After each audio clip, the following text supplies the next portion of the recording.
Dear Pats Nation, it's just about time. Yeah, we're back. You know it's Dear Pats Nation, nation, nation. Yeah, yeah, it's Dear Pats Nation, nation, nation. Come on. Yeah, it's Dear Pats Nation. And the show starts in 3, 2, 1, go. And we are back, and welcome as the countdown clock to the 2026-2027 NFL season has begun.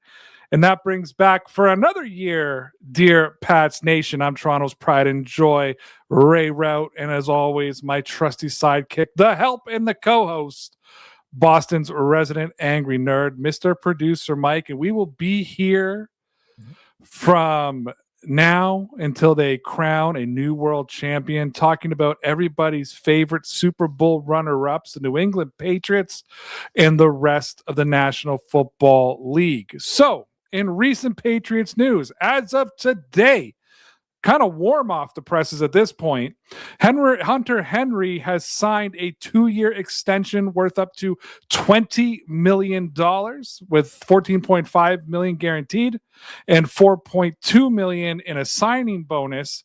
Henry was heading into the final year of his deal, but this keeps him in New England through 2028. Mike, earlier today you messaged me and you said signing Hunter Henry has been your favorite move since Tom Brady's left the Patriots. Why does this one hit you so differently? I honestly thought that he would be one of those guys that they might consider moving on from. You know, next year you've got Gonzalez you're going to pay, you've got Drake May coming up, and I kind of figured, you know, Hunter Henry's an aging tight end who's still pretty good. You know, I'm not going to say he's, you know, top 2 or 3 in the league, but he's very good. And I kind of figured he'd be one of those guys that they'd end up parting with. And it looks like I don't know if he wants to end his career in New England, but he wants to be here a little bit longer. So he is one of those rare guys, too, on the team that has gone through 3 different coaches since signing with New England. What is it, though, Mike, specifically about Henry that you trust him to be a piece, at least for the shorter long term, for Drake May?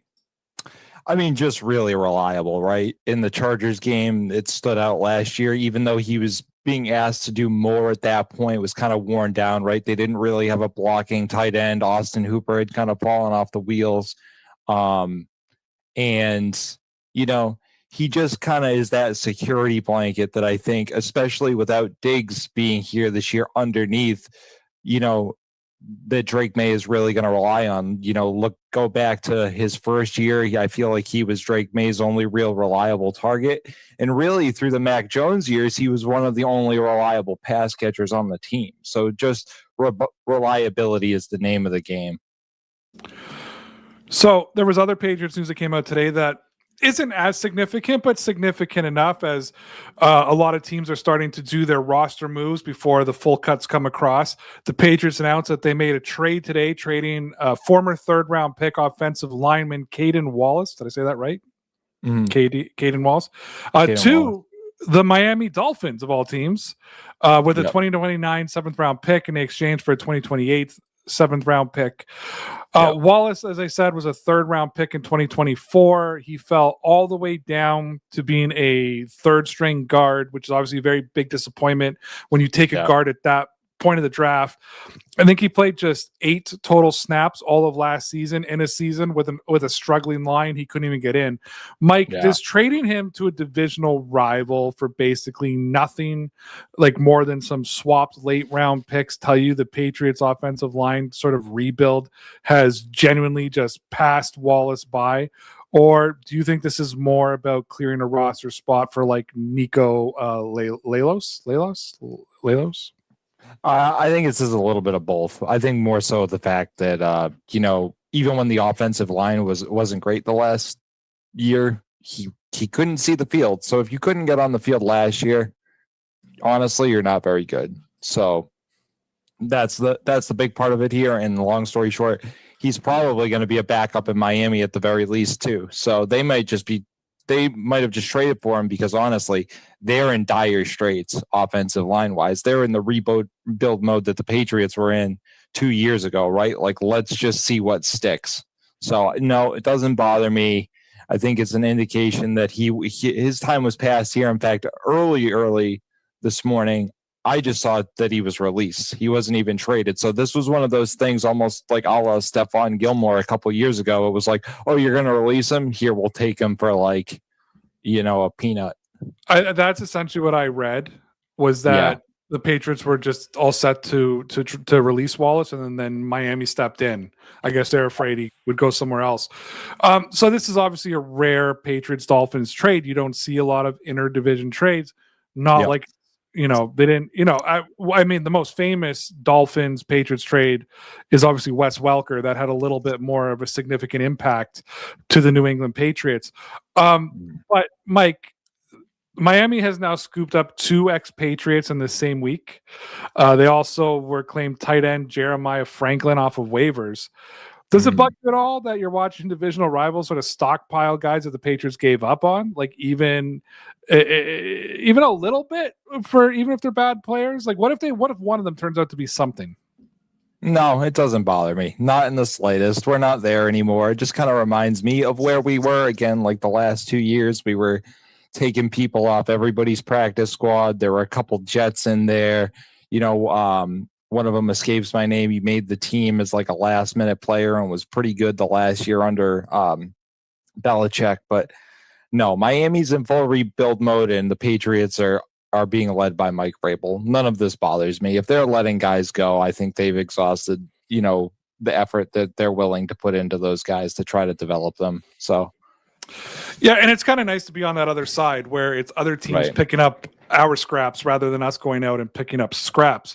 That being said, the reason that everybody would be tuning into this live stream is to talk about joint practices and the preseason opener this Thursday, of course, with the Indianapolis Colts, who are probably in Foxborough at this point as the joint practices start tomorrow. So I want to talk a little bit about that. And this is going to be the first live look at the Patriots against someone else besides themselves since they lost the Super Bowl. Mike, when you think about this team, we're coming into a season where there was questions around the board. What's the one position group that you personally need to see win the reps on Tuesday and Wednesday to feel good about this team? I think offensive linemen, right? And this is coupled with another thing. The Patriots' pass rush is very questionable right now, right? Harold Landry's still hurt. You don't know what you're getting out of Gabe Akis. So I need to see Will Campbell and Morgan Moses and this kind of restructured center with Jared Wilson and Elijah Vera Tucker. They need to survive a good pass rush because we talked about it all last year for about 8 weeks last year. You and I were texting about this today. I like you had to pretend every week that it was like the worst week you'd ever seen because Drake May was still getting sacked out of his mind. And that's the one thing we said all last year. Drake May cannot continue to get sacked like this.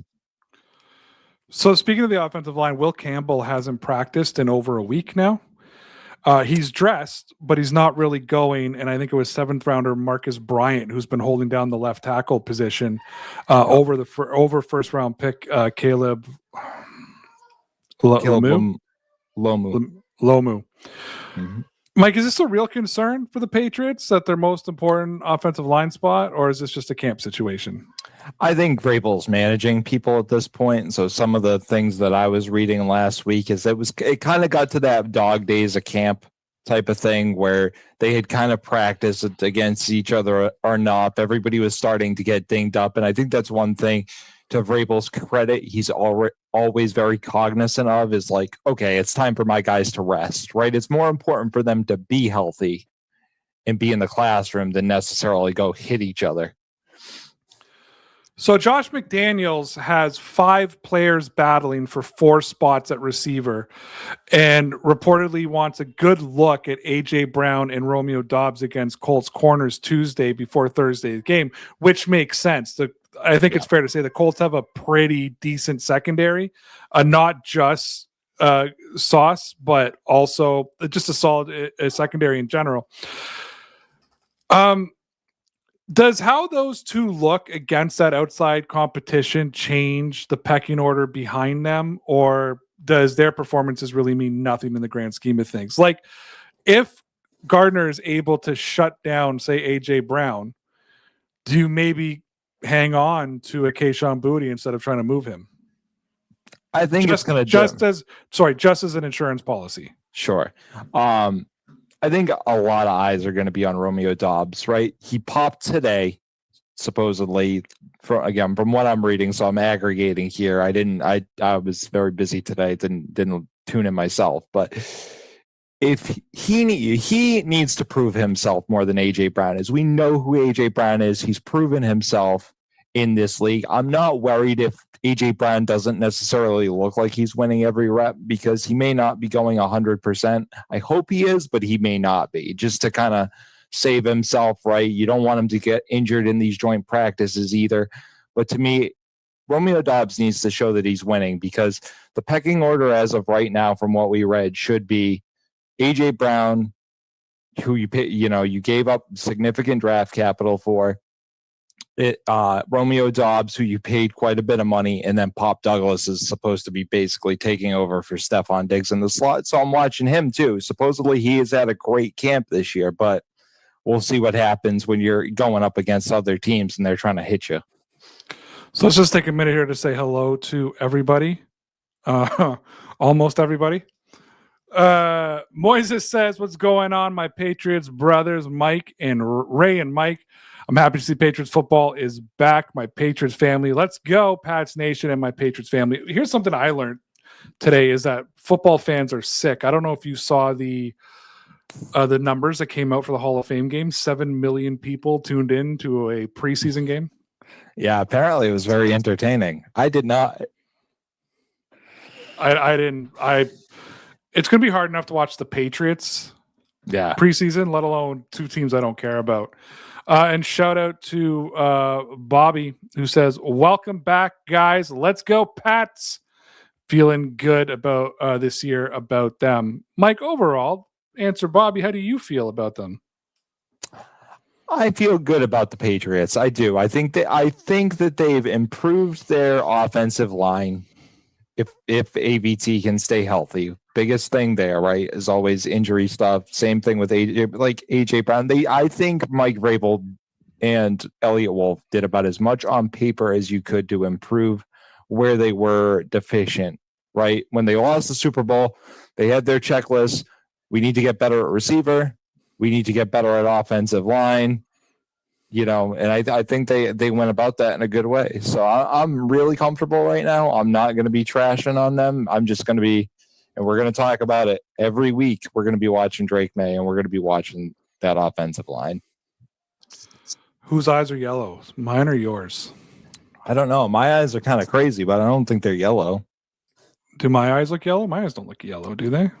No, I literally just took a selfie to look at my eyes, and I was like, my eyes are white. What's this dude talking about? My camera's like not focusing, and it's driving me nuts because it looks like I'm in a smoke-filled room right now. No, my eyes look pretty damn white. White and green. Just to freak everybody out. Okay, let's get back to it, Mike. Look, anyone playing this Thursday's game has something to prove. That's basically the read from beats writers all across like Patriots land. Yep. Which Patriot, Mike, do you think walks away from Thursday night having proven the most, win or lose?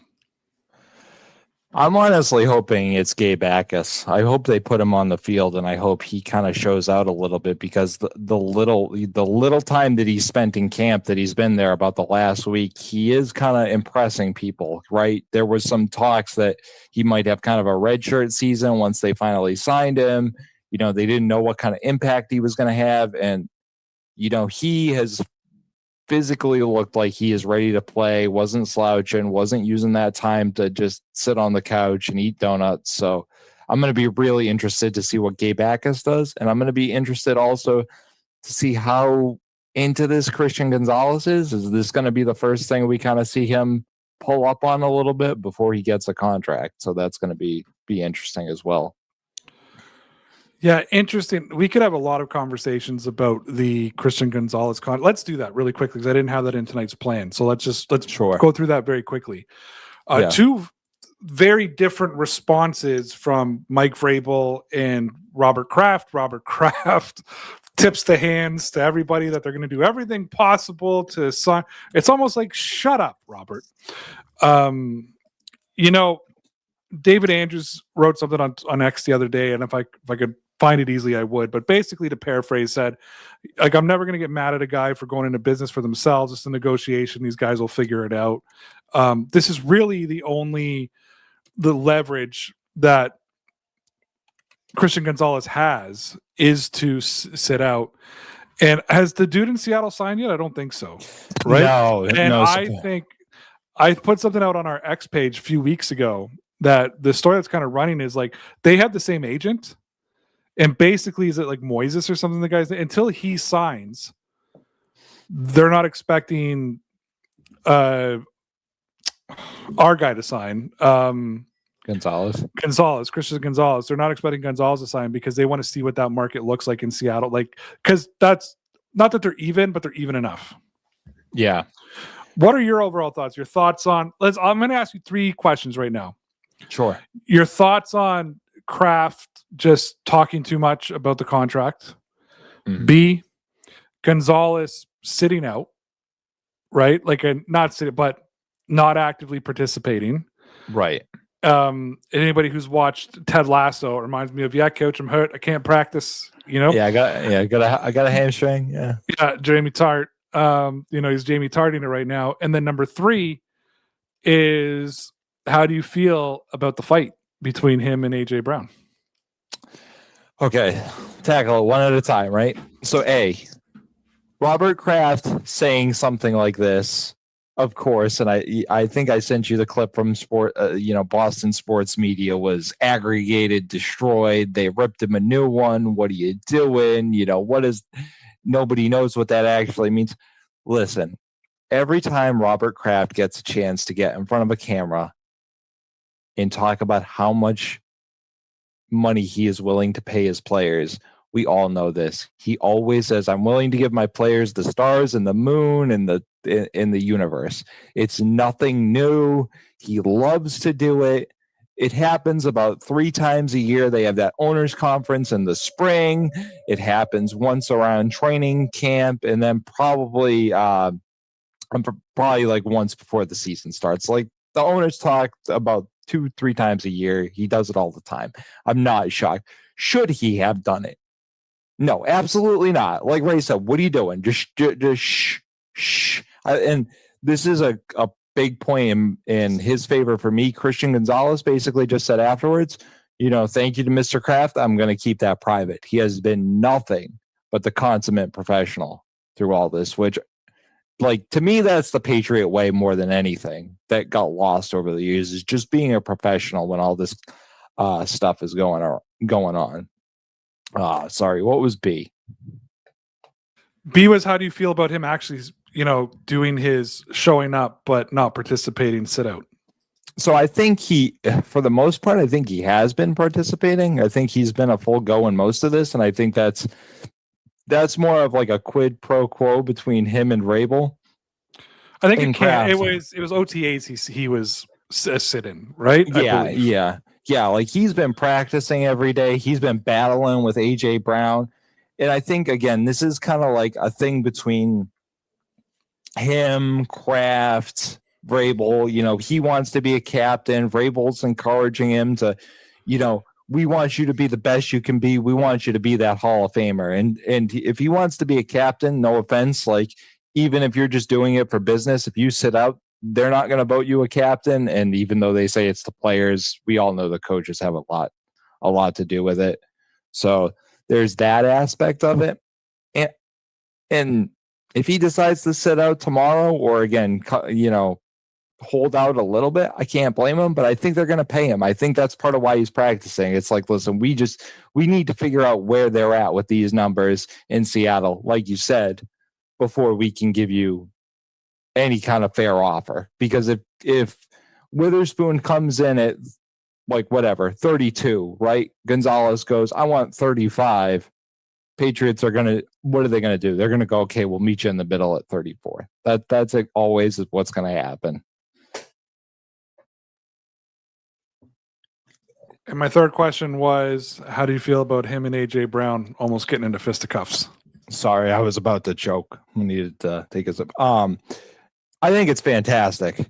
I think it's absolutely fantastic. And I think reading the subtext is Vrabel's been needling them both to like do stuff like this. And I loved what I heard from Christian Gonzalez the other day, which was basically like, yeah, I was trying to psych him out on purpose because he needs to, hold his water, better, because there are going to be other people like me out there trying to psych him out. So I love the psychological aspect of it too, because that's what Stephon Gilmore used to do. That's what Edelman used to do from the offensive side. Like, that's a big component to the game that we never think of, is not only do you have to be in the right space physically, you have to be in the right space mentally. And I think I'm going to use the cliche. I've heard it on a dozen podcasts last week, right? The iron sharpens iron adage, where you've got a number one corner and a number one receiver on the same team. That doesn't happen often. So take advantage of that battle and appreciate it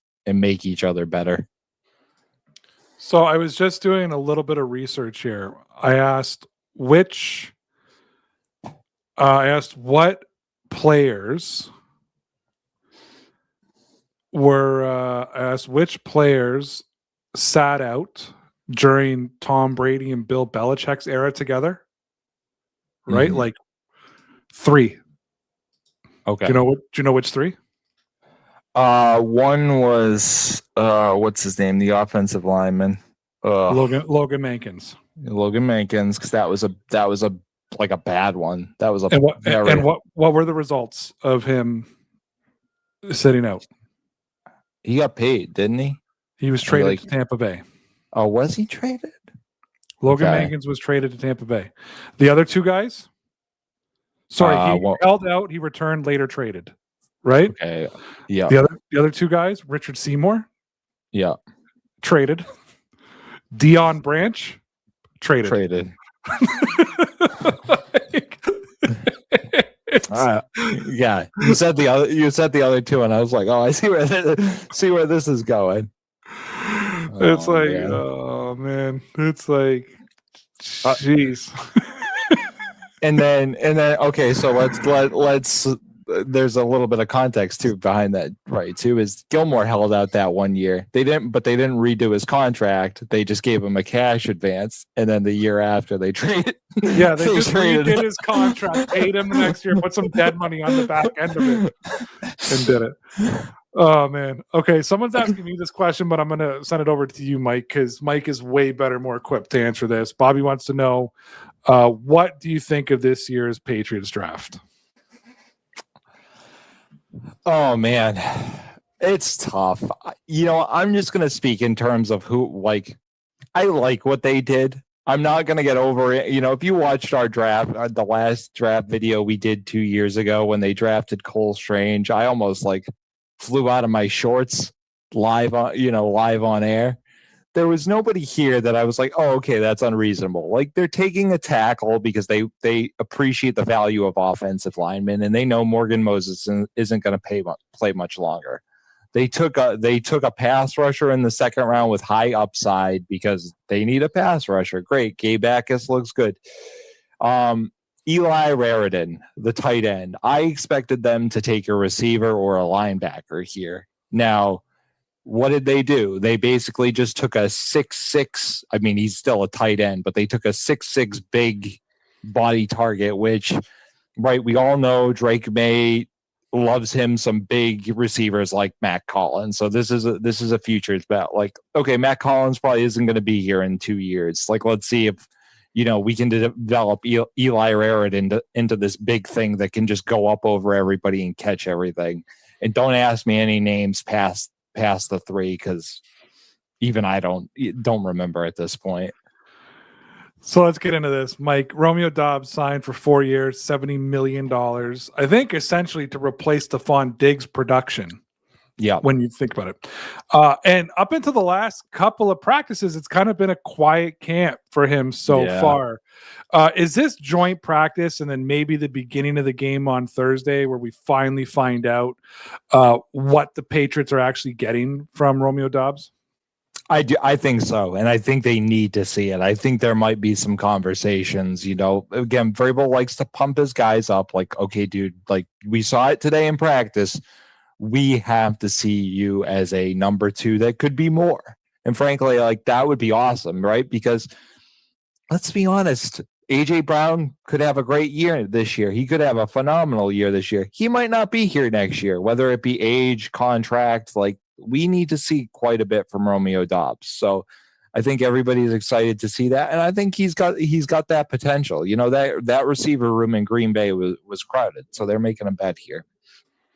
So we all know what Christian Gonzalez is going to do as a cornerback. At the other side, you got Carlton Davis, who's been missed something like 5 straight practices at this point with his hamstring injury. Yeah. I think it's Charles Woods who's been taking up a lot of those first team reps from what I read. It's not like I'm there watching. Like, how worried should Patriot fans be about the top corner spot outside of the CB1 role, with camp starts burning down and we get into these, and we get into the preseason? I think depth corner has been a concern for them for a while. Marcellus Dial got hurt in practice last year. I don't know if you guys remember the name, but he was a late round draft pick from the year Drake May was drafted and looked really good. They need another big corner. There's a couple of guys that have been kind of getting those second team reps that have started to kind of look good.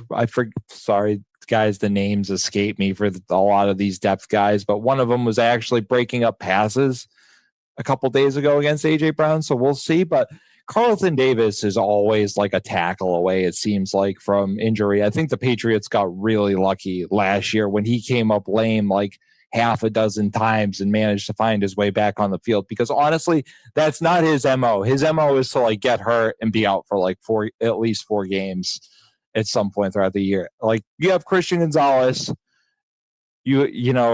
questionable, and then you have Marcus Jones in the slot, who, I can't say enough good things about. Marcus Jones is just like a warrior, probably one of Bill Belichick's last best draft picks. Losing Marcus Jones last season, to me, season before last, you mean? Wasn't it last year that we lost him?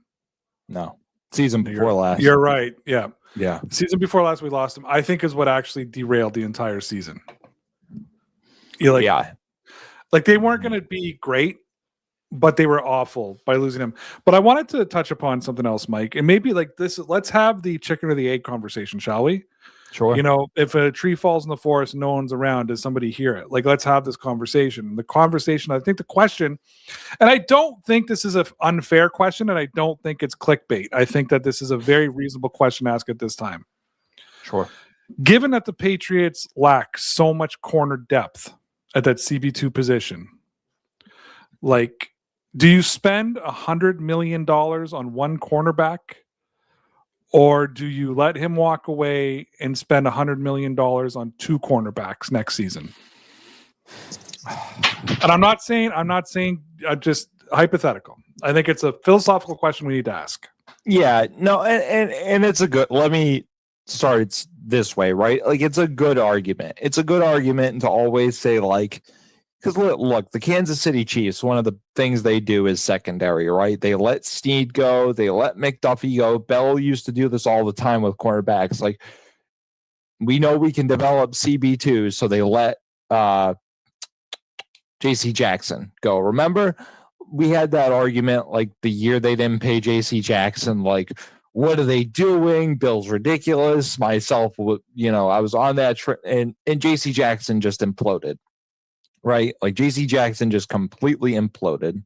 Oh, Ray died. And I think the idea here is going to be to actually let Carlton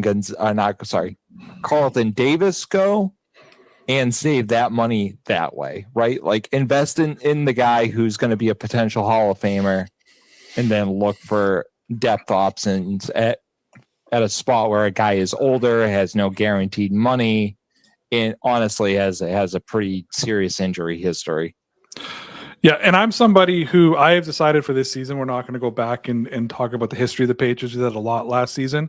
And that was, I think, just to be upfront and take accountability of everybody, I came to a lot of shows very unprepared. Mike knew that, like very unprepared, not ready to go, had no idea what I was talking about, didn't pay attention to the team the way I did. But I'm going to go revision for a second in history for a second, because that's all I've thought about throughout this whole Christian Gonzalez saga is, and not in a negative way. It was just the thought. It was just, there's no way Christian Gonzalez is a Patriot when the season starts if Bill Belichick is here. He's probably traded for a second or first round pick because A, he's sitting in. Number two, Bill's not paying anybody $100 million.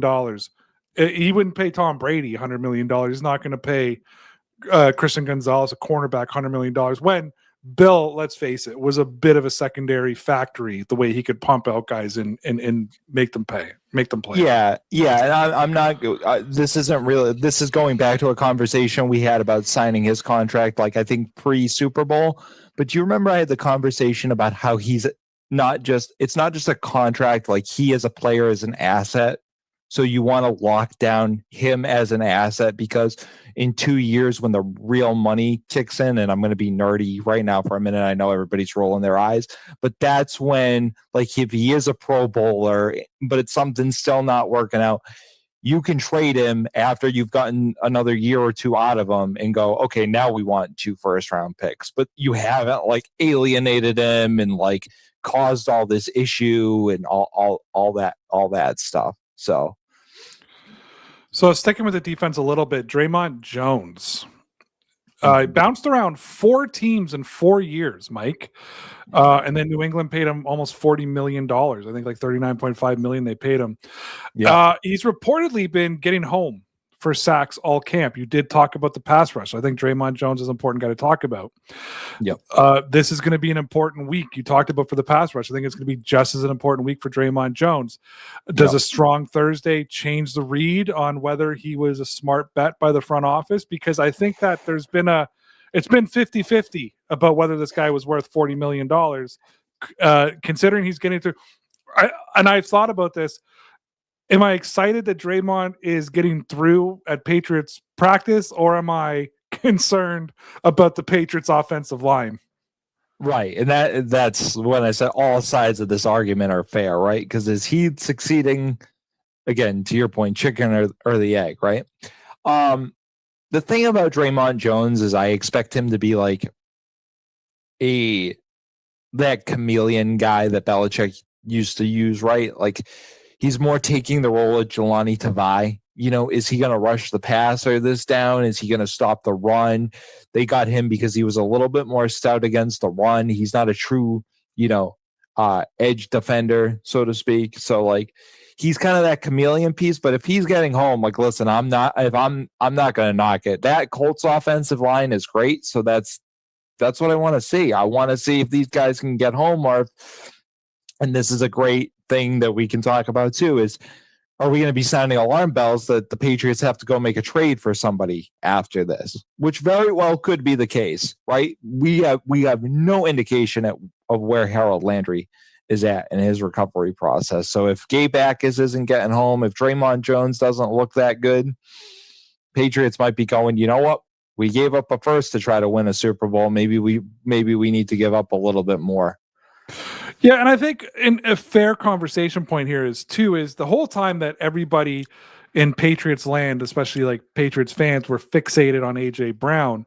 You and I on multiple occasions said this team is more than A.J. Brown away from being a dominant team. Like there's some serious holes in this team. Now, some of them could be filled if the Draymonds come through, if Will Campbell takes a step forward on the offensive line, if Carlton Davis can stay healthy on the secondary. Like there's a lot, if Harold Landry can return maybe by week 1 or week 2, like it's because what I'm hearing right now, he's probably not going to be ready week 1. So, but could he be back week 2? If those things fall into place, then yeah, AJ Brown, it's like, now I can start selling. I told you when we did the AJ Brown live stream that as excited as I was, there was a lot more to be concerned about. I didn't see AJ Brown as the end all and be all for this team, but let's keep talking about it. So let's talk about Gabe Jackus a little bit, because you have mentioned him. He's been winning some pass rush reps that we've seen. Again, chicken or the egg. Is that the offensive line issue, or is Jackus second round pick? You expect a second round pick to perform, right? And you're hoping that he's going to come out and perform. But he's done well against both of the Patriots tackles, including he bull rushed Marcus Bryant into the quarterback's lap. That's what you want to see out of a secondary guy. Is that again? I'm going to put you on the chicken or the egg question, but is that a real sign of the pass rush, or does this show us again that he can beat his own lineman? And I know, and talk a little bit about Jackus in particular. Jackus or Yakis? Jackus, right? Or Yakis? No, you Akis. So don't pronounce the J at all. It's fake. I'm going to call him Jackus. Jackass. Jackass. No, so Akis. Yeah, you've touched upon guys very briefly, but I want you to go into more detail about really what you want to see from him. He's not going to come out and hit Daniel Jones 50 times, right? Yeah. Like, what do you want to see him win? 20% of his battles, 10% of his battles. There's a learning curve to what he has to do. Don't forget, he's a rookie. It's going to be his first time seeing real offensive linemen. He's going to have first time in real game situations in these practices. What's a best case scenario for you for Gabe Jackus? I mean, I think best case, what I want to see him do is if he can get home once, and people are going to be like, get home once. Like, again, the Colts have one of the best offensive lines in football. That's one of the reasons that, they were able to make Daniel Jones look as good as he was. That's one of the reasons Jonathan Taylor always looks as good as he is. And I'm not saying they're bad players. Again, this is the trickle down effect of a really good offensive line.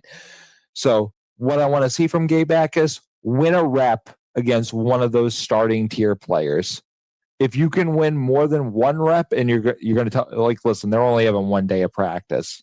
Okay. If you can win 2 reps throughout the day, I'll be happy. That's right where I want to see him be. And to your point, physically, like, the guy is just an intimidating specimen, like 6'3", built. From all reports, he's standing next to guys that have been in the NFL and a weight program for a year or two. It looks like he either surpasses them physically or, is right there with him, or with them rather. So again, fills the shoes, and he's not fast, but he's quick from what I understand. So he's got like this all young pass rushers do, right? Like, he's got his bull rush with his one move. But that's how you build a base as a pass rusher in the NFL. You can speak to the offensive line side of it, but that's where Gabe Jackus is at. I don't think he's going to come in and get 50 sacks, but, it looks like breadcrumbs of a productive beginning for him. So I can tell you, as an offensive lineman, there is nothing more embarrassing than being bull rushed. That's just it's one of the more embarrassing things. I want to talk a little bit though about this, and I think this is a conversation we've had before, but maybe for new people we can have this conversation. Yeah. What means more to Mike Vrabel? Tomorrow, like Tuesday, the joint practice, or Thursday, the game? Like, which? Because I have been a proponent of scrapping all preseason games, but forcing like 3 days of joint practices for those weeks, and maybe make them open to instead of, put them on TV. Like, I'm trying to work with the NFL, put them on television, like, make them open to the public. You have to make these practices open. Maybe you have to have 4, 2 are public, 2 are not. But I feel like joint practices would tell me so much more about my team than because my starters are getting reps, and my backups are getting reps, my third stringers, then some insignificant game where my fourth string tackle is playing. Yeah. And I mean, you kind of tipped your hand there, but again, this is something we've talked about, so I'm just going to go over the meat and potatoes here. I think most NFL coaches at this point find the preseason games like next to useless. They put the third string guys out there to see if something really pops and see if they're worth a second look. But for the most part, it just becomes like, oh, we have to put this on TV, so we have to put somebody out there. No, joint practices mean way more. Mike Vrabel is paying way more attention. If he had his choice, they wouldn't have a preseason game. I don't think at this point. So at the top of the show, we talked about Hunter Henry signing his 2-year contract extension worth about $20 million with his all incentives. I think it's still like 18 million without incentives, so close enough to 20 million. Yeah. That ended what's been to me what's been kind of a funny narrative going around, and I think every year Patriot fans get stuck on draft picks and how they're going to replace the current starters. So Eli Raridon, is that it? Raridon. Yeah. All I've been seeing across social media is like, we don't even need Hunter Henry. We don't even need him. We got look what Eli's doing, and he's been stacking good days. He's building chemistry with Drake May. Yeah. Clearly, a 2-year extension says not that great, but he's been doing well. I love, like, who was that kid a few years ago? Carr, the receiver that Patriot fans like. He's going to be the next Julian Edelman, and they got cut at camp. Yeah. or got cut at the. People flipped out, and he's had a mediocre career for his whole career. I think. He went to the Saints, and then he's bounced around to a couple different teams. I mean, there's always the litany of guys, right? Like Braxton Berrios, remember Berrios? Then he went to the Jets, and I think he's with Miami right now. And he's short receiver. Yeah. It's like, anywho. So we know he's not there to replace Hunter Henry, at least this season. Maybe he's the long-term solution. I'm not taking anything away from the kid. I was just finding it hilarious that like everybody was ready to move on from Hunter Henry after this season. Well, and go ahead, finish. I even saw people like pre-AJ Brown trade being like, package Henry and some draft picks for AJ Brown. I was like, number one, Philly doesn't want Hunter Henry and the contract that's going to follow him. I'm like, number two, we need a tight end, so shut up. So in reality, when it comes to Raridon, whatever, I'll get it right by the Super Bowl. How important is Tuesday and Thursday to him? Because I assume he's going to get some play time on Thursday. I assume it'd be the number one tight end at least for 2 quarters, and then obviously he's going to get some reps on Tuesday. How important are those days to him? I think really important, and I'm going to tell you why. This move to sign Hunter Henry, I don't think really says much about him as it does. Like, I think the Patriots just want a strong tight end duo, maybe probably a trio. Because, and guys, I'm sorry, like that tight end that they signed from the Dolphins that they expected to be a big part of their plans this year came up early in OTAs and got hurt. So, really, I think they expected this to be a trio or even 4 of them between the fullback, these 2 guys, and the tight end that injured himself. So again, Hunter Henry, glad he's here to stay. It just proves that, and this is what I was going to say before, didn't want to interrupt you, but the first thing I read, the first comment below the Hunter Henry extension news that I sent Ray this morning was, why ... unremarkable tight end. And it's like, this is what a lot of people don't understand about tight ends in the NFL. Unless you're like a top 2 tight end, you're unremarkable. You're just very good. And that's what the Patriots want, is very good players, right? They're not necessarily looking for Brock Bowers or Travis Kelce or even Rob Gronkowski. If you get them, if Eli Raridon develops into a 6'6" monster tight end, great. But you need strong, reliable players. And that goes back to what I was saying earlier, is Hunter Henry is just a security blanket for Drake May.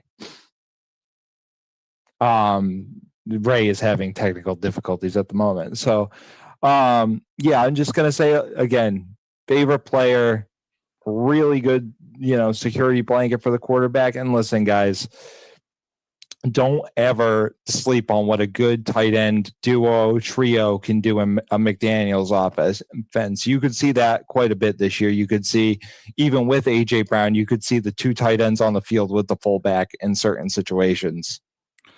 Thank you, Mike. My mouse stopped working and I couldn't unmute myself. That was interesting. It was becoming a problem. I want to talk a little bit about another receiver that we really haven't got a lot of chance to talk about, and that's my man, who I think is a very underrated receiver. That's Pop Douglas. He had a couple of catches in the last scrimmage. He looked like the most productive offensive player on that day. Is he forcing his way into the receiver rotation for real with this new built time, or is that just summer buzz? And is he a trade / cut candidate, come the end of August? I don't think so, and I'll tell you why. I'm going to defend Pop a little bit here. And again, if you listen to the litany of other Patriots podcasts, they'll tell you things like, "Oh, he does this every summer. He's a fast guy that you can't touch, so he shows out in camp." If you look at the numbers, Pop Douglas was about as productive as Kayshon Boutte was last year, and he's been more productive throughout his career with the Patriots. Now, given Belichick benched Boutte his first year, I get it. But I think the piece of context missing here on top of that is, just like Drake May has had no consistency at offensive coordinator for his entire career, whether it be high school, college, or NFL, Pop Douglas has had no consistency with offensive coordinator throughout his time with the Patriots. So I think a second year in a McDaniel system, him taking a step in this being real, what we're seeing being real, is a very, real possibility. Sorry, I was searching for another word, so that didn't sound funny, but no, I get what you're saying. So for anybody who's tuning into the NFL for the first time this season, welcome. I want to do just a quick reset for those who need it. The Patriots went 14-3 last season. They won the AFC East, and they won the AFC Championship game. And they lost in the Super Bowl to Seattle 29-13 in February.